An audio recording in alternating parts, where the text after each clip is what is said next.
राधिका बरसाने वारी की जय। राधे राधे। हाथी घोड़ा पाल की जय कन्हैया लाल की। नंद घर आनंद भयो जय कन्हैया लाल की। साल 2022 में श्री कृष्ण जी का जन्मोत्सव 19 अगस्त शुक्रवार को मनाया जाएगा। इस बार जन्माष्टमी के दिन ध्रुव योग और वृद्धि योग पड़ रहा है। इन योगों में की गई श्री कृष्ण और राधा जी की पूजा अक्षय फल प्रदान करती है। 19 तारीख को ही बांके बिहारी जी में, द्वारिकाधीश में और सभी वैष्णव भक्त जन्माष्टमी का उत्सव मनाएंगे, क्योंकि वैष्णव संप्रदाय में सूर्योदय तिथि को ही अति उत्तम माना गया है।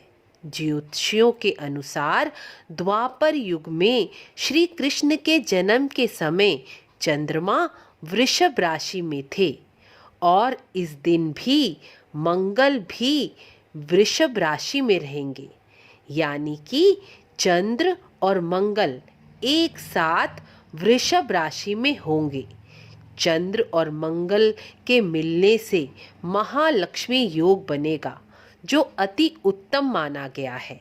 इस दिन सूर्य और बुध भी एक ही राशि में रहेंगे, जिससे बुध आदित्य नाम का राजयोग भी बनेगा। इसलिए इस बार की जन्माष्टमी बहुत ही शुभ योगों से भरी हुई है।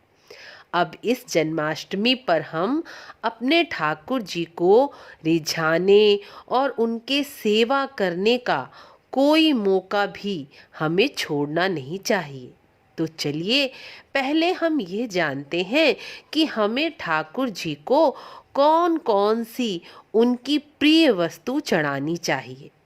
हमारे ठाकुर जी को मोरपंख, वैजयंती माला, गोपी चंदन, केसर, मुरली, गोमाता, माखन, मिश्री, तुलसी, यह सब वस्तुएं अति प्रिय हैं।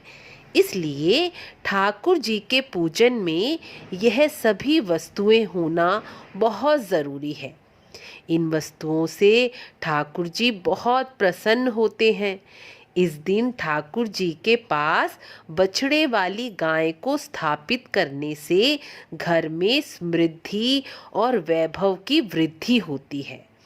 जिनके घर में बछड़े वाली गाय नहीं है, वह इस जन्माष्टमी उसे जरूर अपने घर के मंदिर में स्थापित करें। ठाकुर जी को चांदी की मुरली चढ़ाने से घर में क्लेश झगड़े समाप्त होते हैं। जिन घरों में लड़ाई झगड़ा अधिक होता है, उन्हें ठाकुर जी को चांदी की मुरली चढ़ानी चाहिए। और चांदी की मुरली चढ़ाने से घर में बरकत भी होती है। माखन मिश्री तो ठाकुर जी को अत्यंत प्रिय है, इसलिए आज के दिन माखन मिश्री का भोग तो अवश्य ही लगाना चाहिए। जो भक्त वैष्णव हैं, ठाकुर जी को मानते हैं, जिनके घर में ठाकुर जी की सेवा होती है, उन्हें तो जन्माष्टमी जी का व्रत अवश्य ही रखना चाहिए। यह व्रत निराहार, निर्जल या फलाहार, जैसे आपकी सामर्थ हो वैसे रख सकते हैं। लेकिन इस दिन इस बात का विशेष ध्यान रखना चाहिए कि इस दिन अन्न का आहार नहीं करना चाहिए।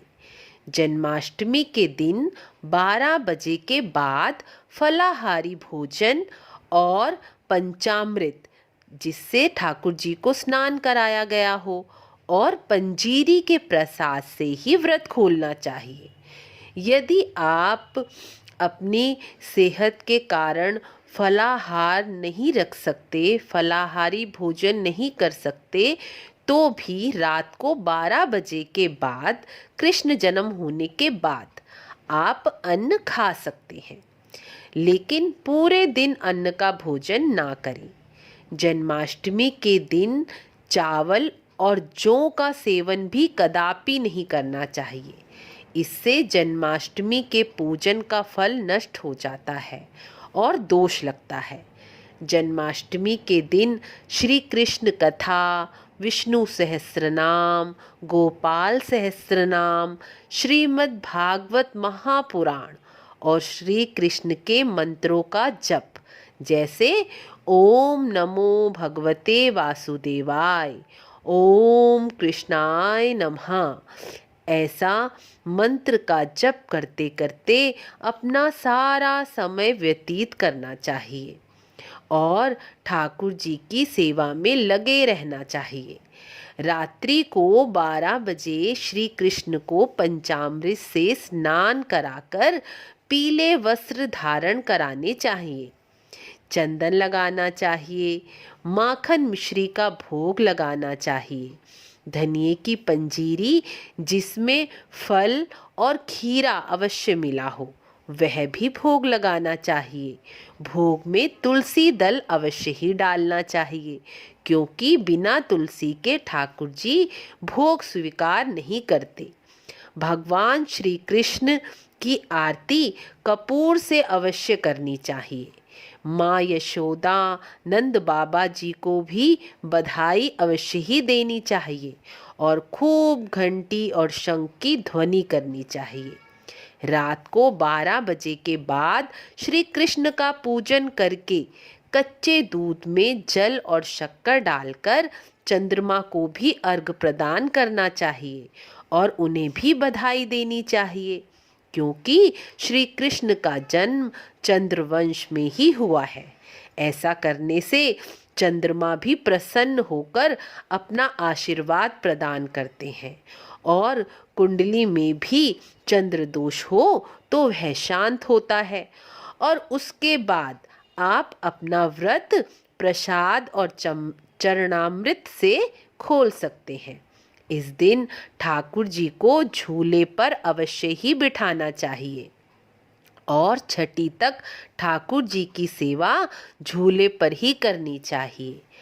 छठी मनाने के बाद ही ठाकुर जी को झूले से उतारकर सिंहासन पर विराजमान करना चाहिए। जन्माष्टमी के विषय में अगर आपका कोई प्रश्न हो या कोई शंका हो तो आप कमेंट बॉक्स में लिख सकते हैं। और यदि आपको वीडियो अच्छी लगी हो तो लाइक और शेयर और सब्सक्राइब तो अवश्य ही करें। तो मिलते हैं अगली वीडियो में। राधे राधे।